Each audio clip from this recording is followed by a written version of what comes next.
Pemirsa, kita akan memasuki Habar Nang Panambayan.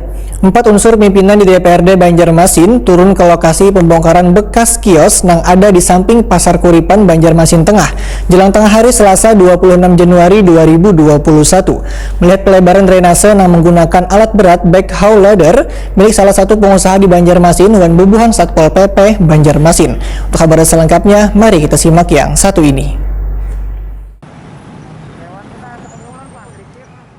4 unsur pimpinan di DPRD Banjarmasin mulai dari Ketua DPRD Banjarmasin Hari Wijaya dan 3 orang Wakil Ketua DPRD Banjarmasin M. Yamin, Matnor Ali Ep hingga Tugiatno turun ke lokasi pembongkaran bekas kios yang ada di samping Pasar Kuripan Banjarmasin Tengah jelang tengah hari Selasa 26 Januari 2021. Turunnya 4 pimpinan ke lokasi tersebut dikarenakan pekerjaan pemerintah Kota Banjarmasin dinilai setengah-setengah dalam menuntaskan aliran banyu yang menyempit di bekas bangunan kios lantaran drainasenya terlalu halus. Akhirnya pelebaran drainase tersebut dilakukan dengan menggunakan alat berat backhoe loader milik salah satu pengusaha di Banjarmasin. Pengerjaan ini pun dibantu bubuhan Satpol PP Banjarmasin, sedangkan pengaturan arus lalu lintasnya dilakukan di Sub Banjarmasin.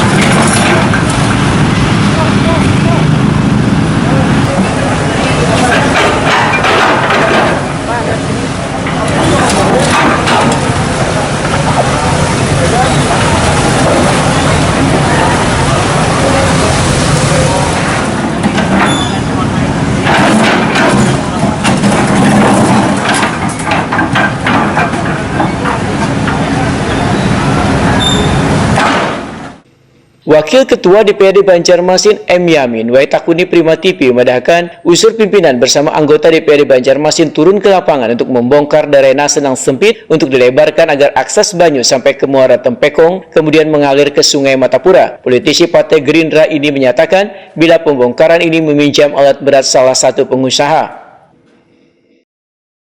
Kita inginnya dengan sebelum pekerjaan kemarin terlihat ada sisa-sisa pekerjaan yang masih belum bisa dilaksanakan kan. Nah, dengan adanya ini kita berinisiatif dari kawan-kawan DPR, pimpinan dan Komisi 3 untuk berkomunikasi dengan para pengusaha di Kota Banjarmasin. Dan komunikasi dengan baik, lancar. Alhamdulillah dari para pengusaha merasa prihatin dan hibah untuk meminjamkan alat beratnya untuk melancarkan aliran drainase di jalan Sungai Petran ini gitu. Jadi bukan tidak ada perhatian, namun memang ada, tapi ya kita inginnya segera kita laksanakan, jangan menunda-nunda lagi. Artinya dengan kerja konkret supaya lebih cepat, lebih action. Namun sebelum alat ini juga hadir di sini, dan kita sudah menyampaikan juga dengan Pak Wali Kota, Pak Sekda, Dinas PU, kita sampaikan semuanya bahwa alat sudah tiba di Petran untuk dilaksanakan. Koordinasi juga dengan Dinas Perhubungan untuk rekayasa jalan atau lalu lintas yang ada di sini. Memang akan terjadi macet, namun dengan adanya alat berat ini untuk memperlancar ini juga untuk kepentingan masyarakat orang banyak. Jadi sedikit macet itu biasalah, namun dengan kepentingan kita membuka saluran ini lancar semua, mudah-mudahan di daerah Banjarmasin Timur khususnya Pal 6 juga itu bisa terus airnya turun ke Sungai Tempekong dan Sungai Matapura itu.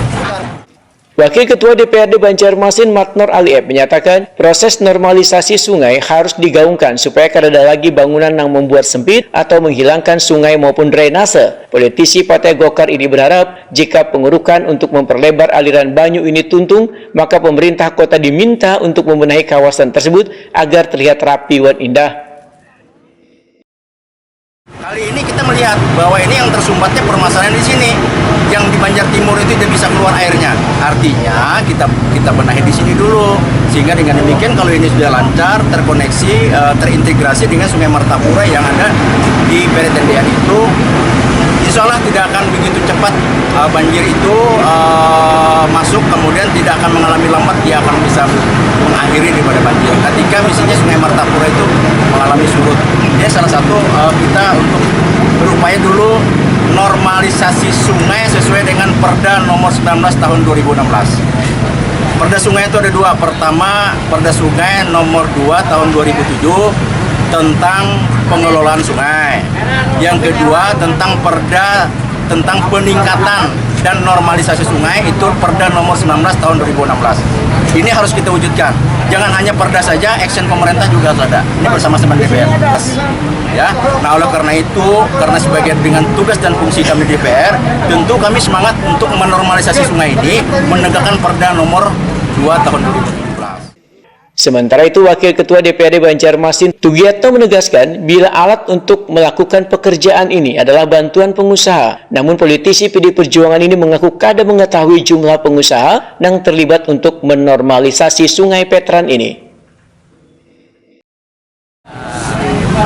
Rapat dengar pendapat kemarin tidak lanjut dengan ini dan memang ini sepenuhnya dibantu pengusaha itu. Memang inisiatifnya kita dengan pihak terkait dengan para pakar. Ada berapa pengusaha, Pak? Jangan dulu itu Pak Sukro yang lebih tahu. Sukro yang lebih tahu. Kita kalau wani menyambut si sini Ada ini berapa buahnya aja? Ada berapa 5 atau berapa pengusaha? Pengusahanya jumlahnya yang membantu? ya Pak Sukro yang tahu. Tapi kalau puing-puingnya ini Bang, kan langsung diangkat atau Langsung dibuang. Langsung diangkat. Ada termasuk ya ada juga yang dibantu Pak Saud. Ini kan beliau yang mau 2 unit punya LH 1.